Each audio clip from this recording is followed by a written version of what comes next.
I work as a forester, and I encountered something I can't explain.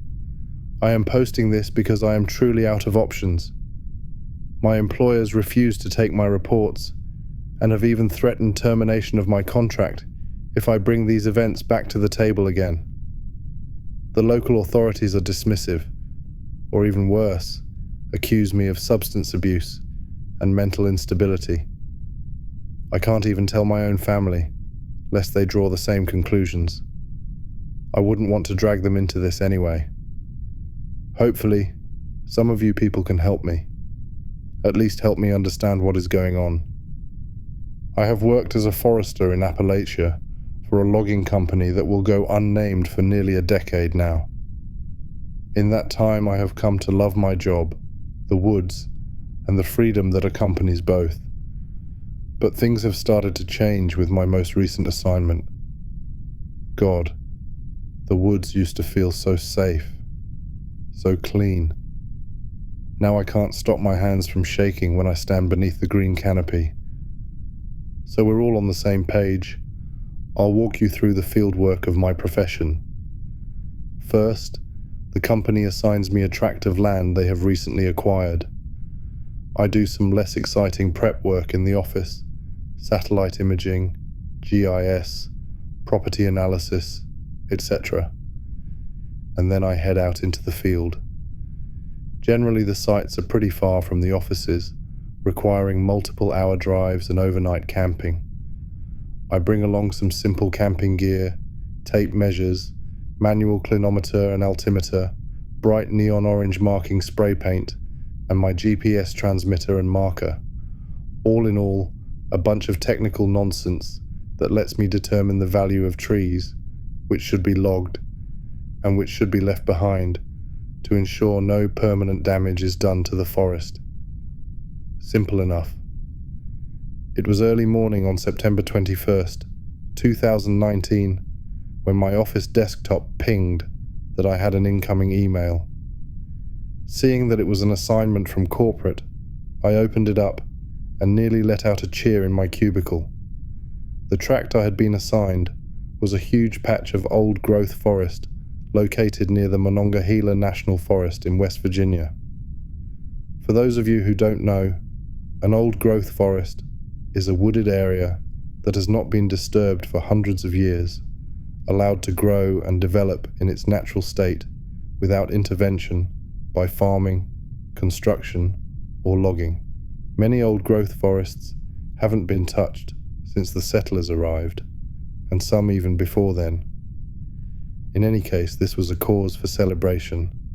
Old growth is increasingly rare and amazingly beautiful, and I was the one assigned to explore it. Of course, this was bittersweet, seeing as I would be the last to see it, undespoiled, before I gave the loggers the go-ahead.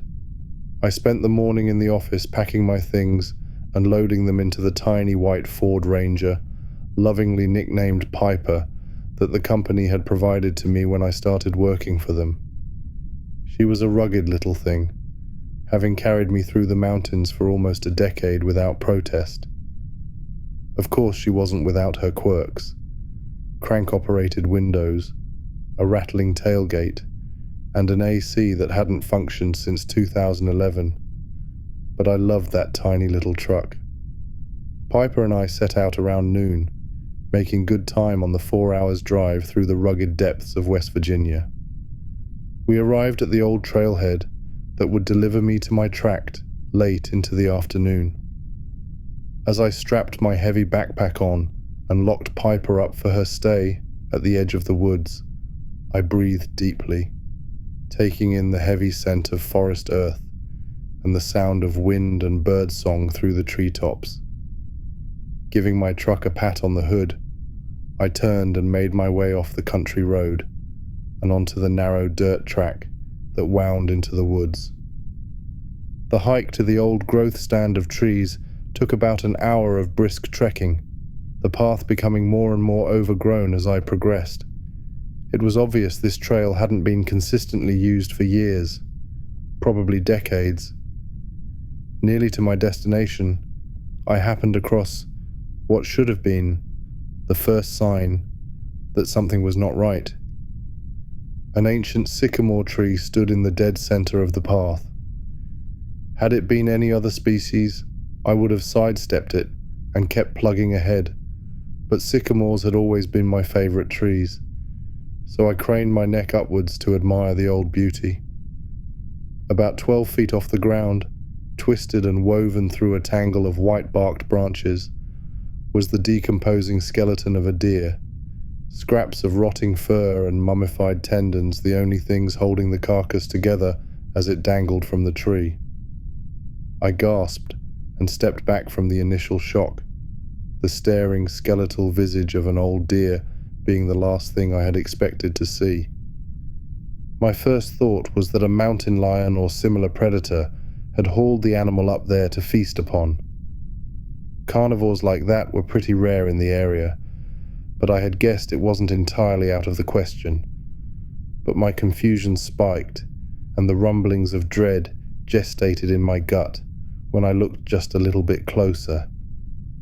It was difficult to tell, due to the distance from the forest floor and amount of time the deer had been up there, but as I squinted and stared, I noticed something haunting. The decrepit animal remains were not simply jumbled in the tree branches, they were lashed into place by scraps of rope and cloth. Someone had hauled that deer 12 feet up this sycamore tree and tied its limbs and joints so it would stay suspended up there. Directly beneath the nearly completely rotted animal, barely visible due to age, was carved a simple O, presumably slashed into the bark by whoever took the time to create this macabre installation. I was understandably shocked and confused by this discovery, but the apparent age of the carving and carcass eased my worries a little. Whoever had done this had obviously done their work months ago. I resolved that until I happened across fresher work, I was unlikely to run into anyone else out here in the woods. Having reassured myself for the moment, and excited to lay eyes on rare old growth, I carried on down the trail towards my destination. I reached the edge of my assigned stand around 6:30 that night. The old, ill-maintained trail terminating in a small clearing on the border of the forest I hiked through, and the secluded acres of the old growth that waited beyond. I gazed awestruck at what waited for me. Ancient gnarled tree trunks that soared stories high, capped with dense foliage that cast the groves beneath in placid twilight. One of the defining features of old growth is the lack of an understory, smaller plants choked of sunlight by the canopy above. This means that you can see much further than you could in a different forest, where brush and vines might block your view. In the old growth ahead of me, I could see deep into the canopy-shaded woods, darkness enveloping trees that grew in twisted and gnarled shapes, ancient beings shaped by countless years into warped and beautiful lines. I was nearly overtaken by the sight, a view that so few people are able to look upon in this modern age. Even though I was nearly shaking with excitement to explore the acres-large stand of forest ahead of me, I knew that daylight would not last much longer. I would have to push off starting my work until the next day, working quickly to pitch my tent and create a small stone ring to act as my fire pit before nightfall overtook my new campsite. That first night on the edge of the old growth was so quiet. As I lay tightly wrapped in my sleeping bag, staring up through the vent net in the roof of my tent towards the stars above, I heard almost none of the sounds one might expect from camping deep in the woods. No night birds called, no insects buzzed. The only sounds were the rushing of wind through the leaves, and once, the mournful sound of an owl hooting somewhere within the ancient grove beyond my camp. I sat there awake in the eerie silence nearly the entire night, partially perturbed by the quiet but mostly entranced by the beauty of the starlit sky, and filled with excitement for the day to come. I eventually drifted off to sleep around 2 a.m. At 5:30 in the morning, I was awoken by the electronic chirping of my watch alarm, signaling the start of my day. Groggily sitting up, I immediately regretted not forcing myself to sleep earlier. Yanking the zipper of the tent flap and exposing myself to the chill morning air, I rose to a stoop and began to exit my tent. As my head left the tent, I stopped dead, frozen, and staring. I was staring down the barrel of a pump-action shotgun, clutched in the hands of a middle-aged bearded man. He wore old flannel and denim, a stained old baseball cap over a mop of graying hair. His face was cracked and split by intricate wrinkles, the telltale aging endured by a man who had spent his life outdoors. His grey eyes squinted as he met my shocked gaze, lowering the gun. "Well, crap. I'm sorry, son. Didn't expect anybody." "What the hell do you mean you didn't expect anybody?" I asked, anger boiling to the surface as the shock of surprise ebbed away. "You walked into a campsite at 5 in the morning. Why wouldn't there be anybody here?" His gnarled face didn't change from its stony demeanor. "Look, boy, I said I was sorry. No harm, no foul, right?" He shrugged nonchalantly, irritatingly dismissive of the fact that he had a loaded gun pointed between my eyes mere moments ago. He slung the weapon over his shoulder and extended a hand to help me up out of my tent. "Most tents you find up here are empty." It took a moment for what he had said to sink in. "What do you mean? Like people come up here, dump their trashed old equipment?"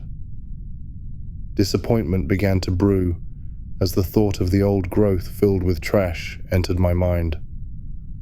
"Nah, son, nothing like that. Just exactly what I said. The tents you find up here are always empty.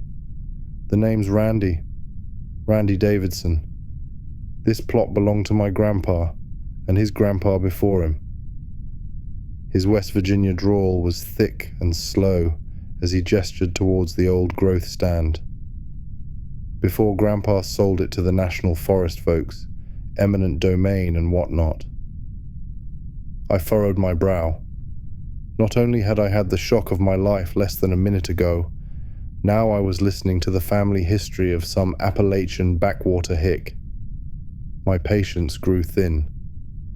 "So, is that why you go poking around in other people's stuff? Scaring them half to death when they wake up? For old time's sake?" Randy squinted again, unimpressed with my impatience. "Look, boy, all I'm going to say is that you better watch yourself out in these woods. Grandpa used to tell stories, was happy to have the feds take the land off his hands. Just pack up and leave is my advice." And with that, he turned and started walking away in the direction he came from. I stood there in uneasy silence and just watched him go. What the hell? Was that a warning or a threat? And what could he have possibly meant about empty tents?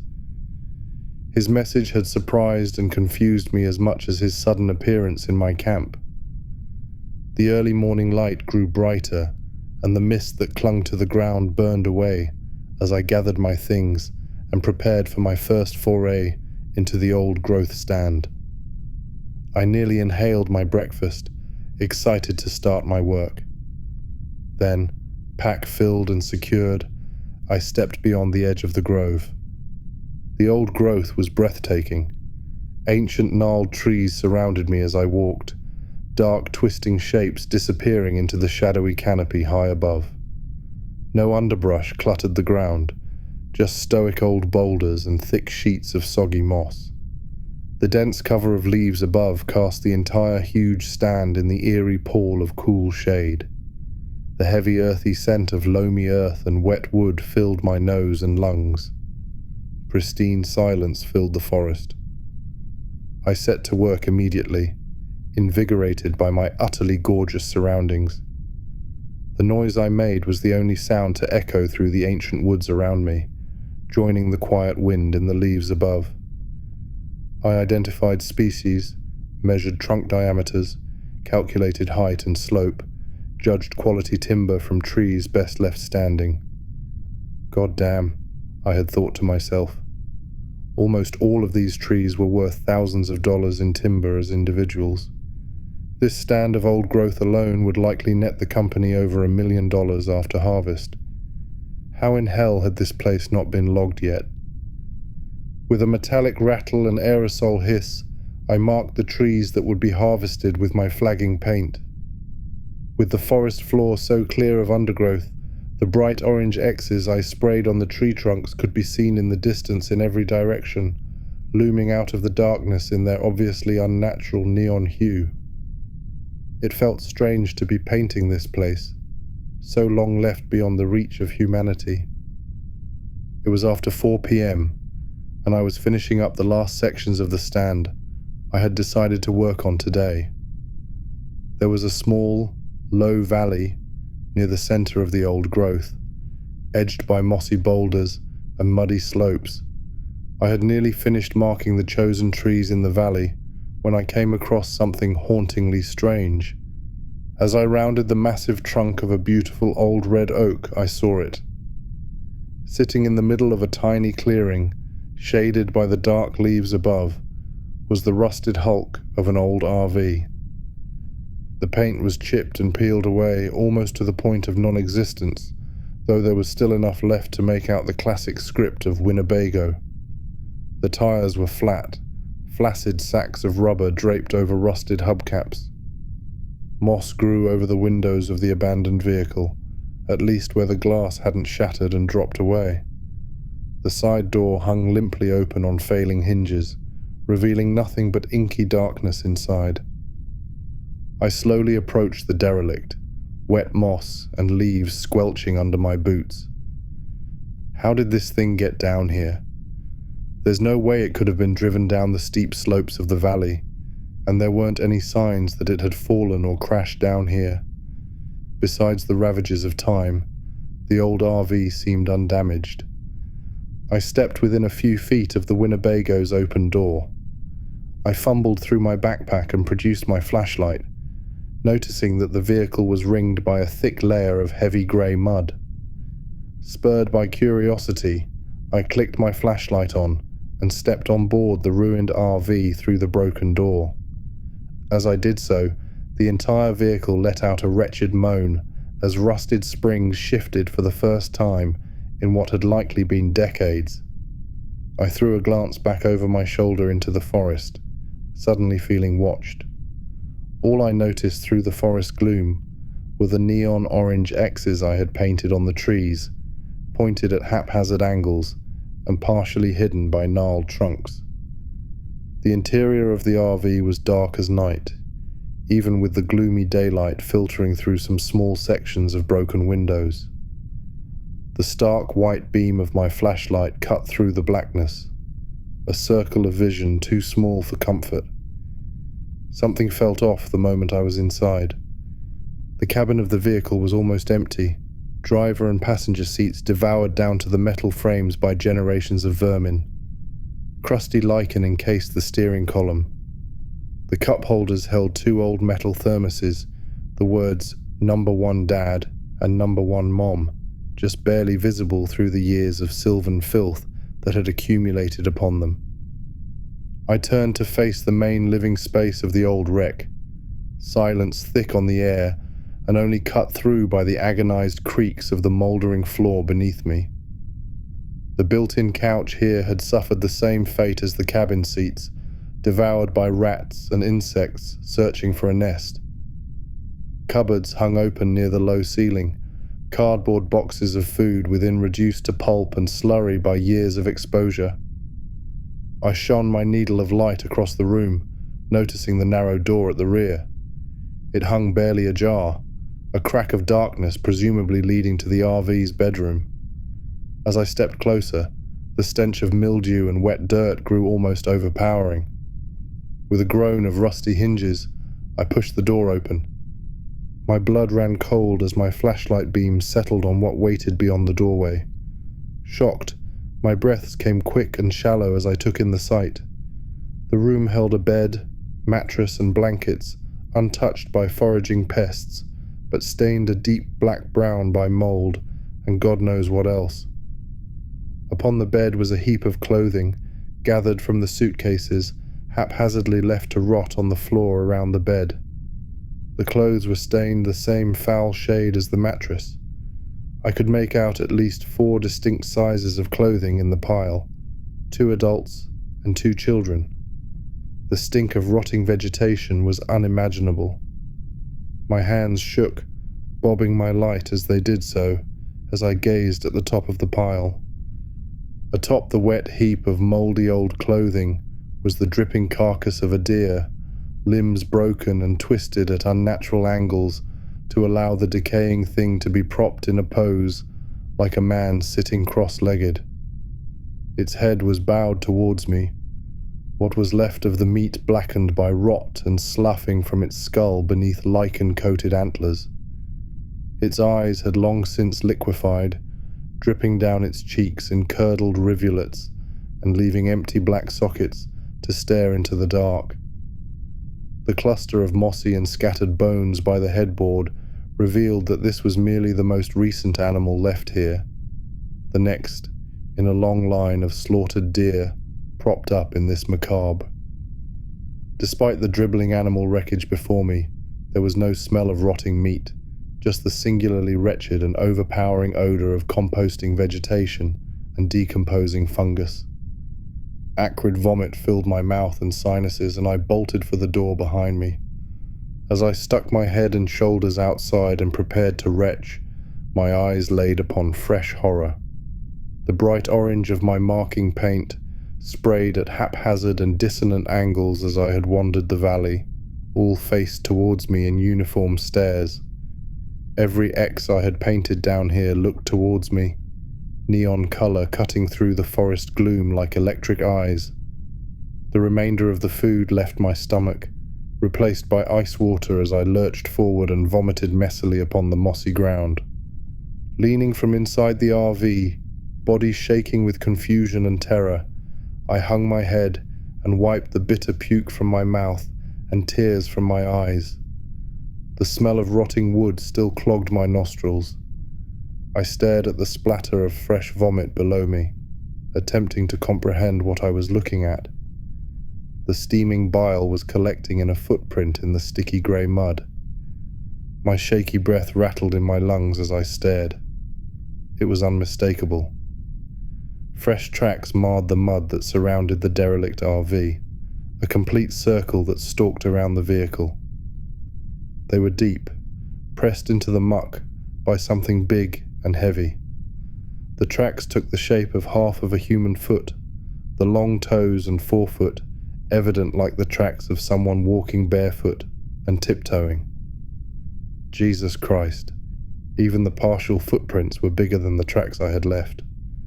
How had something so large moved so quietly around the RV? I hadn't heard a thing from inside. I rose to trembling feet and took a cautious step outside. The old growth was utterly silent beyond my nervous panting. The bright orange X's still stared in my direction, not a one where I had originally placed it. This is really bad, I thought to myself. I stood, scanning the empty forest floor and listening for any sounds to pierce the quiet. Seconds passed, feeling like an eternity, and then I bolted. Blood pounded in my ears as I sprinted through the forest, never once slowing as I made for camp. The feeling of a cold, calculating gaze from unseen eyes never left my back as I ran. I skidded into my tiny camp on the edge of the stand as the sun began to dip in the darkening sky, nearly collapsing with exhaustion as the daylight that filtered through the trees above began to die. As I panted and gasped with exertion, I surveyed my surroundings, my tent and fire ring appearing untouched since I left this morning. As dusk settled over the forest, my surroundings began to darken. It wouldn't be long until they were as black as the old growth at my back. There was no way I could leave tonight.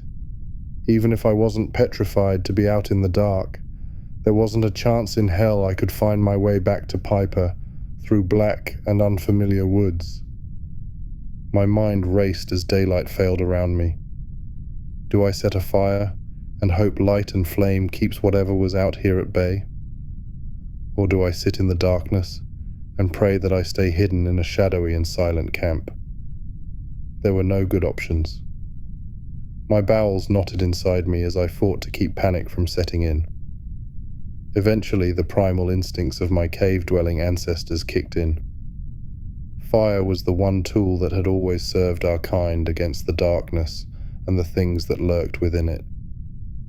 I piled all of my firewood into the ring. I wouldn't need it for another night. And as night fell, the glowing light of my bonfire lit the forest around me, faltering at the edge of the old growth. My camp bathed in firelight. I climbed inside my tent and sealed the zipper shut. I sat silently inside the thin nylon shell for hours, listening as the wind made the only sound beyond the crackling of my fire, which glowed through the walls of the tent. My hands shook, and my spine prickled with nerves. My teeth chattered despite the humid heat that clung to my body, sweat dripping from my brow. I moved slowly to check my watch. 3:30 a.m. Less than 2 hours until the first break of daylight. Less than 2 hours until I could flee this place. I jolted as a sudden snap shattered the silence, the sharp cracking noise emanating not 20 feet from my tent, and followed by staccato rustling before deathly silence. My eyes were wide, breath caught in my throat. The quiet, nearly imperceptible rustling came again. Whatever was outside was still there. I slowly grasped the zipper pull with my left hand, while fumbling about with my right until it came to rest upon my pocket knife. It was a feeble little thing, barely helpful as a tool for whittling, but as a gift from my dad, it always found its way into my pack. With my impotent little blade clutched tight, I opened the door of my tent, agonizingly slowly, to keep the zipper quiet. I crept out into the night, the chill air shockingly cold as it connected with my overheated and clammy skin. The bonfire still burned, though it had run low as the night dragged on. Silently surveying the camp before me, I searched for the source of the hushed sound. Slowly my gaze was drawn upwards, into the boughs of the trees. Two eyes reflected in the firelight, staring back at me.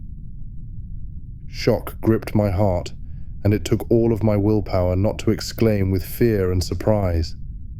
The eyes cocked to the side, as if judging me. With more quiet rustles, the owl shifted on its branch, close enough that the firelight revealed its identity. Relief flooded my body, and I let out a quiet sigh.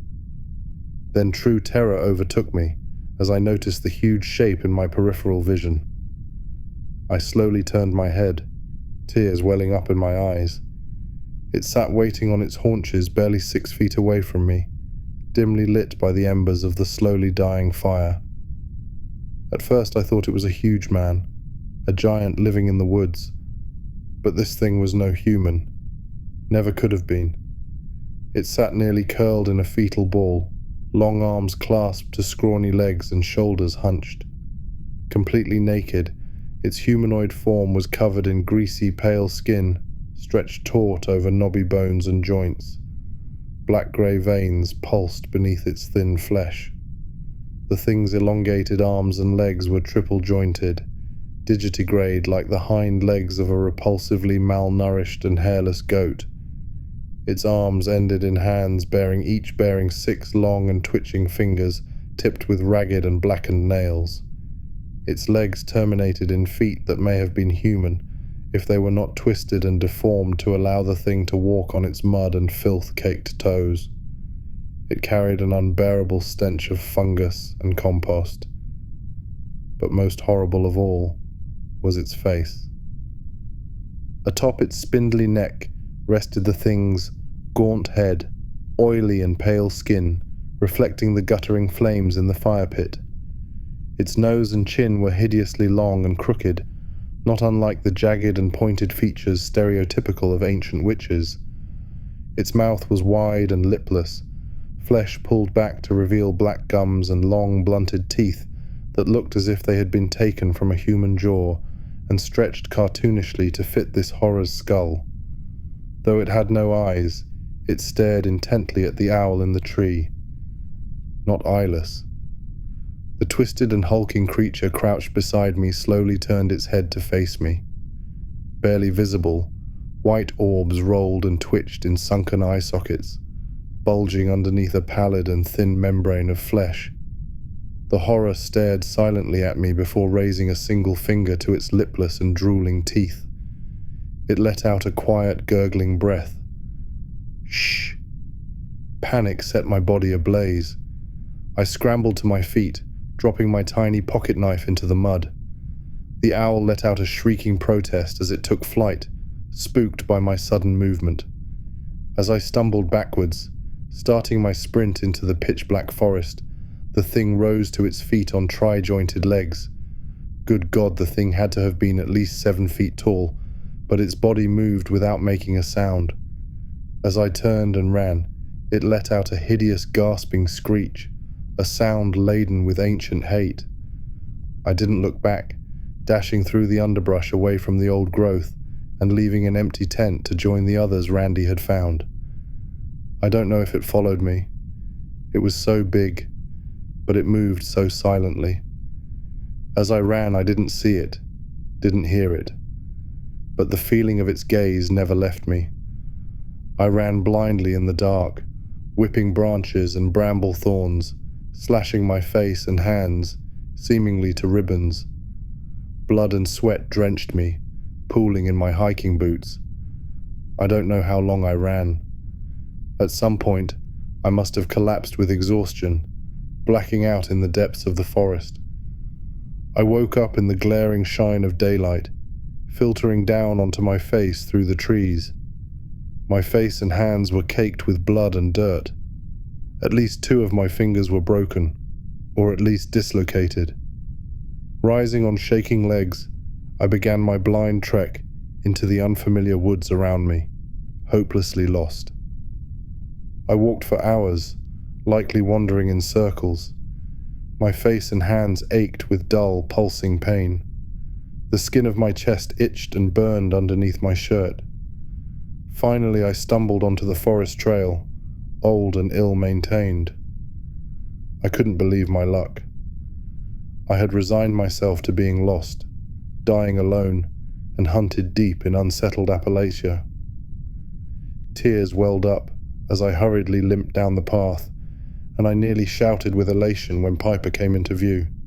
Fumbling with my keys, I managed to unlock her and climb inside, slamming and locking the door behind me.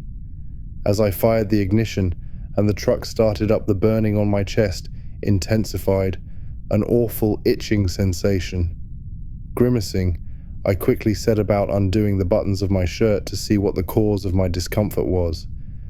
As I did so, a subtle stench of old vegetation began wafting into my truck. I felt cold eyes staring from the fringes of the woods. I pulled my shirt open, exposing my chest and the source of the itch. Across the flesh of my chest, sprayed there with marker paint, was a bright orange X. The day I had been dreading finally came. After months of denied reports, quiet but heated arguments behind my boss's closed door, and the most intense procrastination ever known to man, the company sent me back to the old growth. Good Lord, you have to believe I fought it. But in the end, my protests were less than useless. I would have quit this job if I could, but I have bills to pay, fees to keep my parents cared for in their old age. There was nowhere to hide. The neon orange marker paint that I had discovered sprayed into a forester's X upon my chest had washed away easily enough, but it had left behind an angry red rash of scaly skin and scarlet warmth. The doctor told me that it was likely an allergic reaction to a chemical propellant in the aerosol, or a component of the paint itself. The itching rash had faded over time but never fully disappeared, the faintest ghost of the mark that haunted me just barely visible to those who cared to look close enough. I had completed 1 or 2 assignments since the experience I previously recounted for you all, working in Pennsylvania and around DC to mark up and measure tiny stands of trees just outside of bustling suburban corridors. Even in those minuscule groves of adolescent trees and shrubs, the green glow of the canopy sent shivers down my spine and bile rising in my throat. I was a wreck in nearly every sense of the word, and I don't think anyone who believed me could blame me. The problem was that no one actually did believe me. Not truly. The email from the company heads came on March 2nd, 2020. When I saw it in my inbox, I had sat silently staring in my cubicle for agonizing minutes before finally resigning myself to cold acceptance. I scanned the details with defeat. Return to parcel. Monongahela National Forest. Work imperative. Multi-million-dollar stake. Depart immediately. The rest of that morning is just a foggy blur, dragging myself through my duties in preparation to return to the place where I had encountered something I could not explain. Something I could not forget. It must have been just before noon, when Piper and I were roaring down the interstate towards that dreaded grove, acres of black woods and hidden things. God, I shouldn't have gone. I have no recollection of the 4-hour drive into the depths of West Virginia. The next thing I knew, I was standing next to my truck, engine clicking and popping as it cooled and settled, with my heavy pack slung over my shoulders. Ahead of me loomed the narrow trailhead that led to a forest the world had forgotten. Mostly forgotten. With a shuddering breath, I steeled myself and stepped into the woods. The sensation was so strange. My mind was caught in a vicious wrestling match between feelings of mortal terror and the comfort of coming home. I absent-mindedly pawed at the faded mark under my shirt as I tramped along the winding and overgrown path. Thoughts churned and changed within my aching skull. The things I had seen here, half remembered and half unforgettable, the splendor of the unspoiled forest around me, grinning, lipless teeth, the endless awe of the old growth.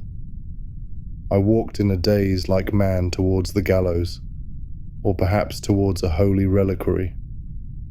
By the time I walked around the old sycamore tree, just a few scant bones left lashed to its branches, I had regained my senses. The sights and sounds of the woods returned to me as I made towards my old campsite. I wiped the watery stuff running from my nose. It was cold out here, only the first buds of the year starting to appear on the branches of the trees. This was about the time I began cursing myself for coming back out here, but it was far too late now. Suddenly, I stepped out into the tiny clearing in which I had once made camp. On the far end of the break in the woods waited the boundary of the old growth, looming and ancient trees cast in the shade of dark, dead leaves that still clung to their soaring branches in stark refusal to let sunlight desecrate the floor of the grove. Even in the latest days of winter and the earliest days of spring, shadow ruled the old growth waiting ahead. As I stared, a chill wind whispered from between the tree trunks, stinging my face and whipping through my hair. A grim thought crawled through my mind. Yea, hello to you too. Pulling my gaze from the dark boundary ahead of me, I surveyed the small clearing. The ground was sodden and muddy with snowmelt, the detritus of winter fading away with the season. The shredded remnants of my old tent stood in half-hearted defiance of gravity, poles bent and broken in angles better suited to modern art. Slowly pulling open the door flap of the mostly collapsed tent, I saw that all of the original contents were missing. My sleeping bag and the backpack I had carried out here previously nowhere to be seen. I let the tent flap fall limply back. There was no salvaging the nylon heap. just as Randy, the local who had accosted me last time I was here, had said, "The tents you find here are always empty." I turned around to check the fire pit less than a dozen feet behind me. The stones were still there, but not as I had left them. The rounded forest stones, now covered in crawling moss and flaking lichen, were stacked in a perfect tower that came up to stomach height. One on top of another, they were balanced immaculately. The slightest breeze should have been enough to upset the delicate position, but the stones did not fall. Atop the tower of stones, untouched by vegetation, age or weather, was my pocket knife, dropped in the shock of my previous encounter here. With a spiteful sniff, I snatched the knife and gave the stones a small kick, letting the tower crumble into a disparate pile. I made camp in the clearing over the next hour or so, pitching my new tent and reconstructing the fire ring. I unfurled the large ball of twine I had brought with me, attaching aluminum cans to it as I laid a tripwire perimeter around my little oasis. Setting an alarm like this would likely do little to help me should something go wrong during my stay here, but it eased my worry just the same. As night fell, I sat by my fire, listening to the silence of this forest that I knew all too well. I awoke in my tent in the early morning rays of sunlight to the tinny buzzing of my watch, letting me know it was time to work.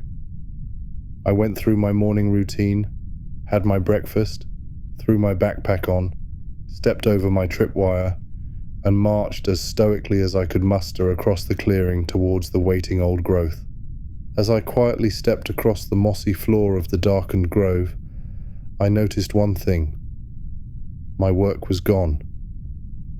All of the bright orange X's I had marked upon the trees that were to be harvested had disappeared like mist in the wind.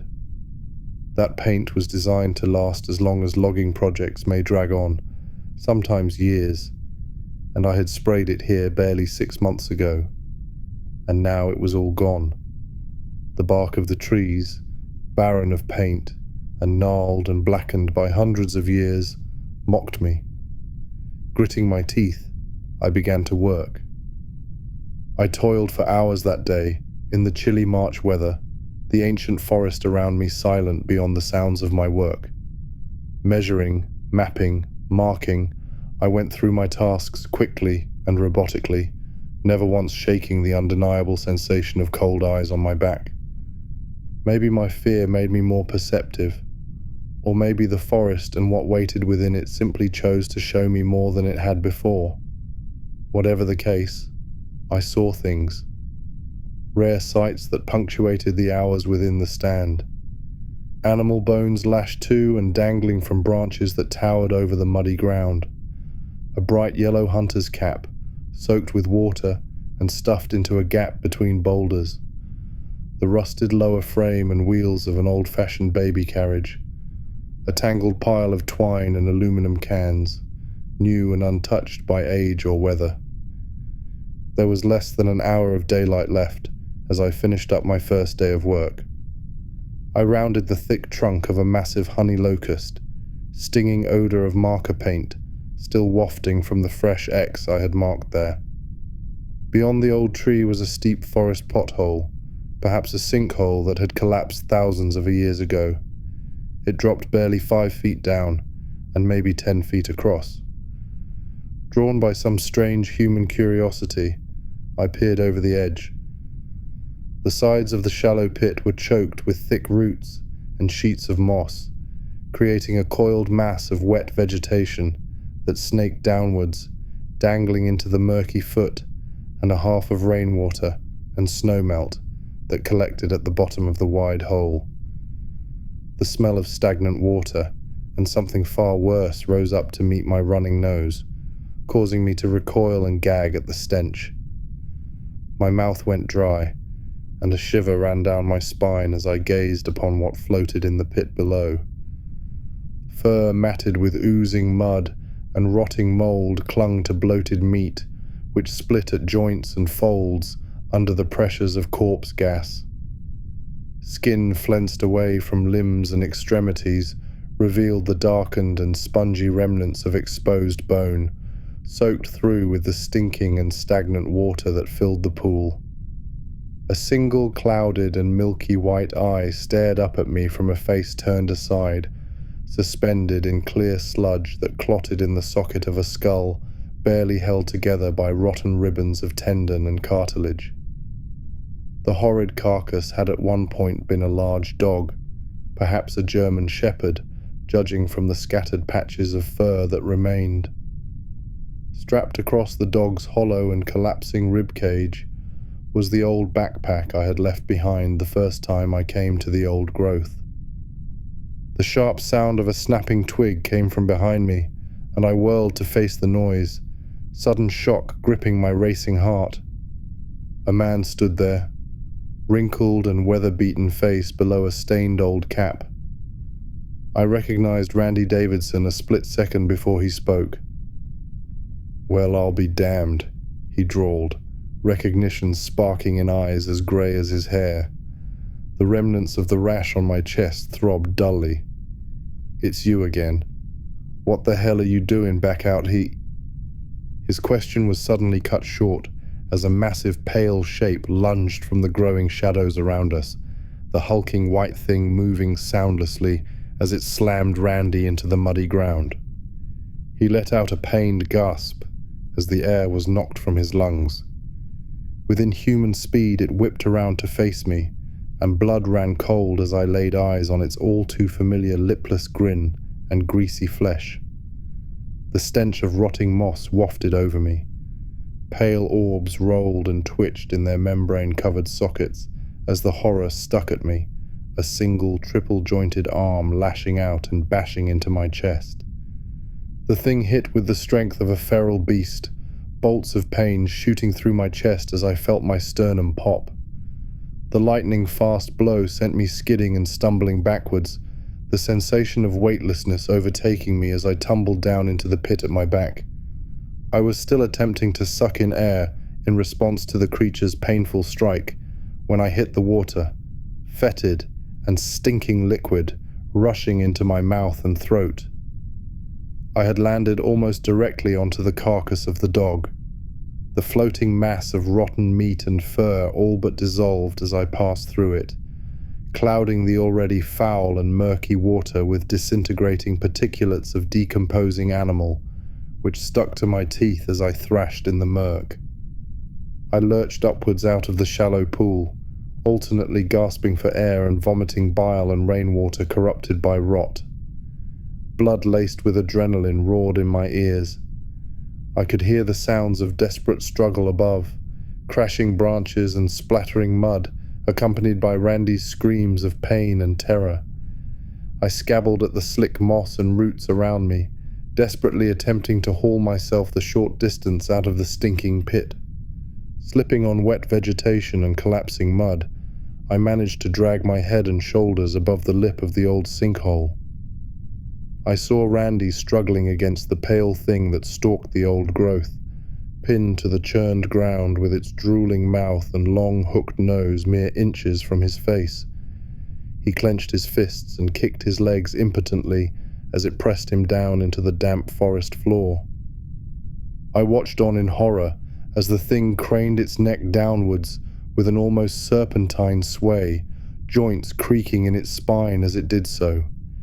It parted its long, blunted teeth, and a tongue emerged, a thin, whipping tendril segmented and smooth as the skin of an impossibly distended leech. For a split second, the tar-black tongue hovered, dripping thick ropes of phlegmy drool before lashing down Randy's throat. His intensifying screams were muffled as the horror leaned in, embracing him in this foul, lipless perversion of a passionate lover's kiss. They held there struggling for long, agonizing seconds as I hauled myself fully out of the pit. It then craned backwards, turning its horrid face to meet my terrified stare. Its worm-like tongue snaked back into its gullet as Randy gasped for breath under its grip. Its teeth clenched in a disgusting mockery of a grin, glistening bands of viscous spittle still bridging the gap between it and its victims' mouths. I sat sprawled on all fours at the edge of the pit as it released Randy, spectral grace belying its monstrous size as it rose to its full, towering height. Joints and tendons creaked within its gaunt and jaundiced body as it took slow and purposeful steps towards my prone form. A deep croaking click slowly emanated from the depths of its throat as it reached towards me with filthy black fingernails. With a sudden jerk, I was yanked violently to my feet and dragged to the side. It was Randy, coughing with exertion as he pulled me by my shirt collar. "Come on and run," he gasped, not letting go of me as he began sprinting into the woods that surrounded us. I pumped my legs to keep up, the speed of terror propelling me. We dove through the old growth, ancient trees seeming to twist around us in the growing darkness. Mud clotted our boots and threatened to pull us to the ground with every step we took.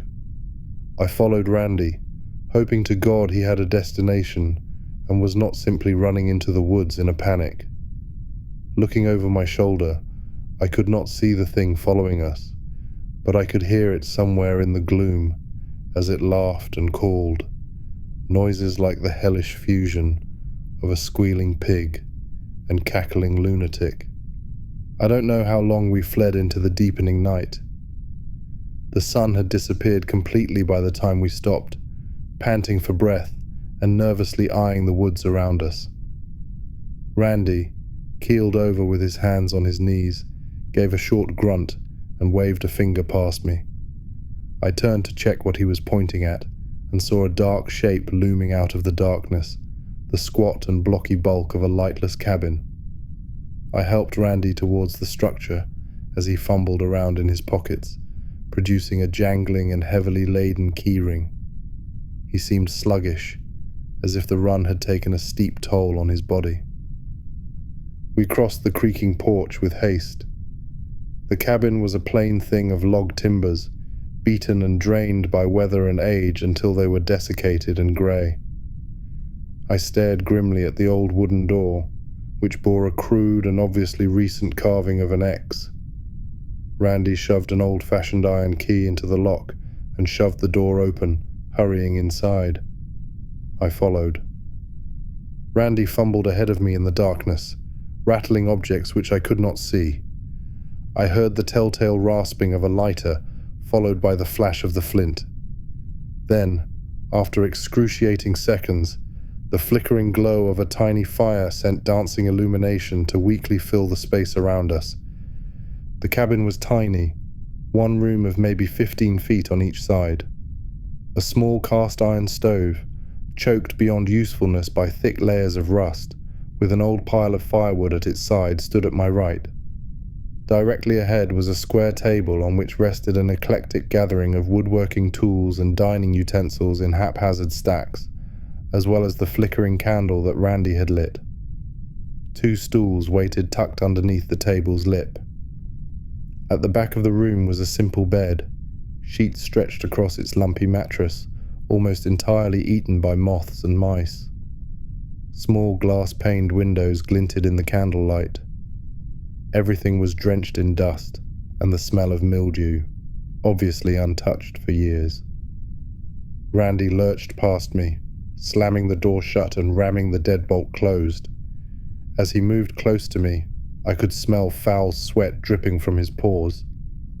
"Help me lock the shutters," he grunted. I moved to oblige him, pulling the heavy wooden shutters over the small windows and looping the hook locks closed. He talked quietly as he worked to close the windows on the other side of the cabin. "Great-grandpa's hunting cabin.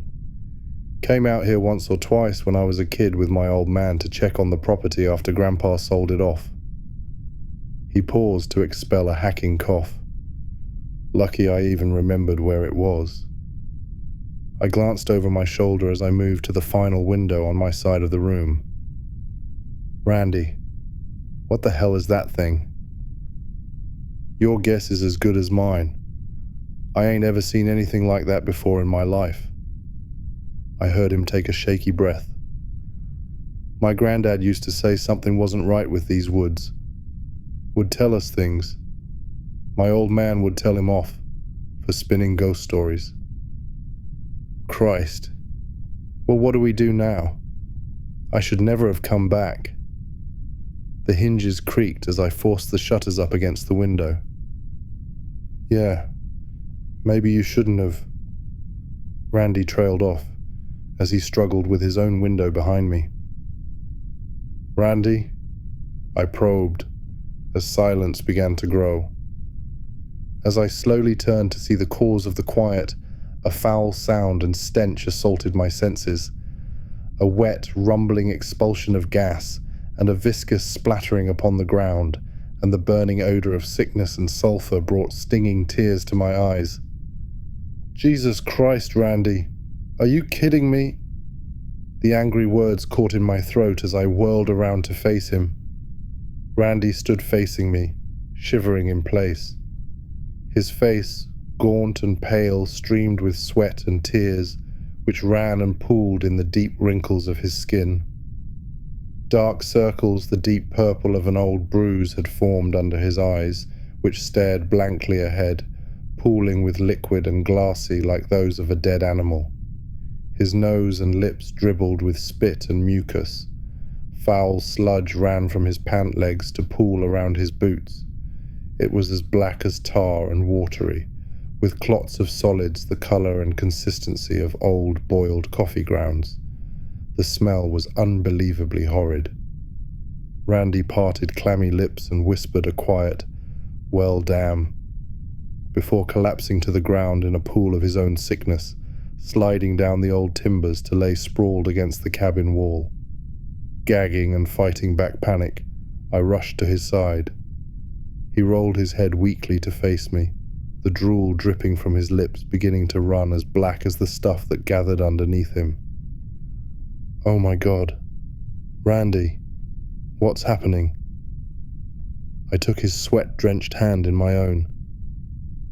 Granddad got sick like this. Came back from the woods one night. Came back like this. Randy let out a slow, gurgling cough. God, nobody knew what happened. He didn't even make it through the night. We all watched him in his bed, screaming that it had rotted his insides, that it had got him. Nobody knew what he was talking about. Lord help me. His breath was feverishly hot on my face and smelled of compost and spoiled meat. As he spoke, the boards of the cabin's front porch let out a painful creak. Randy let out an agonized moan as a fresh spew of black foulness joined the pool below him. Oh God, please.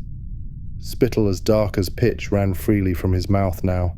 He stared with begging eyes towards me. Please, kill me. The X-shaped rash on my chest felt as if it were on fire. Slow, taunting scratching rattled along the door. With his free hand, Randy groped at my side. His face was a shattered mosaic of pain and strenuous effort drenched in the sweat of sickness. With a weak grunt, he brought his hand up. Clutched in his pale and shaking fingers was my pocket knife, the one my dad had given me long ago. He pressed the folded blade into my hand. Please, please, don't let me die like my grandpa did. Kill me, he softly begged. The door at my back groaned as slow, even pressure was applied. Randy's sorrowful and cloudy eyes stared at me as I unfolded the tiny knife, a small sliver of glinting metal shining in the candlelight. My chest was a stinging matrix of pain. I held my breath as I stared at the little implement in my hand, then back to Randy. There was a sharp pop and clatter as the deadbolt snapped and fell to the floor behind me. Please. As the cabin door crept open with a dreadful creak, I ran my pocket knife across Randy's throat. A gush of blood, blackened and corrupted by sickness and rot, splashed over my hands and lap. It was nearly unbearably hot, burning with fever heat. He gasped and gurgled through a shredded windpipe for a pained final moment before falling silent and further slumping soundlessly into the mess beneath him. The stench of decay poured from his body. I kneeled there, sobbing as the floorboards behind me creaked and shifted with a heavy weight. A throaty click emanated from directly above my head. I closed my eyes. A weighty hand came to rest atop my skull, inhumanly long fingers stroking my face. I sat immobile as creaking joints moved above me. More deep chittering. The sound of wet dragging and a hefty thump. The hand left my head. The wet sounds and creaking floorboards retreated towards the door, and then were replaced by the crackling of something dragged across the forest floor, deeper into the old growth. I sat in the cabin, eyes screwed tightly shut, drenched in the stench of rot, and knees soaking in blood and filth, until weak rays of sunlight warmed my back through the open doorway. I opened my aching eyelids. Randy was gone. His corpse pulled away, leaving behind a black trail of coagulating gore and stuff which disappeared out into the woods. My pocket knife lay in front of me, tiny blade stained and sticky. I left it there as I rose to shaking feet. Mindlessly, I wandered the old growth. I trudged like a dead man, unfeeling and unthinking. I must have stumbled circles around the forest for hours, filthy pant legs sticking to my skin with every step.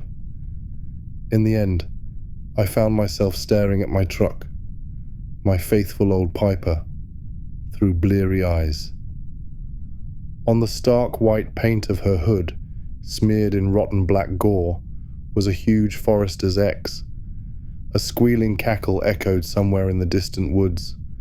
Where the filthy lines crossed in the center of the hood, rested my pocket knife, clean and folded. The world has all but forgotten the old growth. But I never will. I told myself I would never go back there, but I still visit sometimes in my dreams. I still hear Randy's cries and smell that putrid ichor. It's like I'm really there. Something about that place, that thing, it stays with you. More than just a rash on the skin of my chest. I feel marked. My friends, that's all I have to share with you. Thank you for listening. Until next time.